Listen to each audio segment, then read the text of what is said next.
நம்ம உலகத்திலே அதிகமான மனிதர்களை வேட்டையாடின ஒரு புலினா அது இந்த புலிதான். இந்த புலி தன்னோட வாழ்நாள்ல 436 மனிதர்களை வேட்டையாடி கொடூரமா சாகடிச்சிருக்கான். இந்த கொடூரமான புலியோட பெயர் என்னன்னு தெரிஞ்சுக்கிறதுக்கு முன்னாடி காட்டுல எவ்வளவுதான் உயிரினங்கள் இருந்தாலும் சிங்கம் தான் அந்த காட்டுக்கே ராஜான்னு சொல்றவங்க இந்த வீடியோக்கு ஒரு லைக் பண்ணிருங்க. 90s ஆரம்ப காலகட்டத்துல மனிதர்களை மட்டுமே வேட்டையாடக்கூடிய ஜாம்புவா டைகர் அப்படின்ற ஒரு புலி நேபாளல இருந்துச்சுன்னு சொல்றாங்க.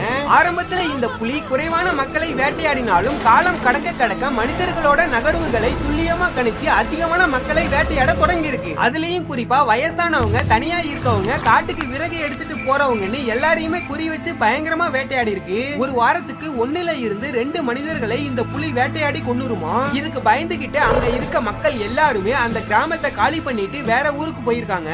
நேபாளல இருக்க 200க்கும் மேற்பட்ட மனிதர்களை இந்த புலி கொடூரமா வேட்டையாடி கொன்னதுனால ராணுவமே இந்த புலியை சுட்டு பிடிக்க ட்ரை பண்ணிருக்காங்க. அந்த டைம்ல இந்த புலி நேபாளல இருந்து தப்பிச்சு இந்தியாக்குள்ள நுழைஞ்சிருக்கு. இந்தியாக்குள்ள வந்ததுக்கு அப்புறமும் 100க்கும் மேற்பட்ட மனிதர்களை இந்த புலி வேட்டையாடி கொடூரமா சாகடிச்சிருக்கோம். இதனாலேயே இந்த புலி இருக்க ஏரியாவுக்கு யாருமே போக கூடாது, வீட்டுல இருந்து யாருமே தனியா வெளியே வரக்கூடாதுன்னு ஸ்ட்ரிக்டான ரூல்ஸ் போட்டிருக்காங்க. 1907ஆம் ஆண்டு ஜிம் ஹார்பர்ட் அப்படின்ற ஒரு வேட்டையாடுறவர் ஒரு இறந்து போன மனிதனோட உடலை பொறியா வச்சு அந்த புலியை சுட்டு பிடிக்கிறாரு. அந்த புலியை பிடிச்சதுக்கு அப்புறம் தான் தெரியுது அந்த புலியோட முன்னாடி இருக்க ஒரு பல்லு உடைஞ்சு போயிருக்கு. இதனாலதான் அந்த புலியால மற்ற விலங்குகளை வேட்டையாட முடியாம மனிதர்களை தேடி தேடி வேட்டையாடி இருக்கு.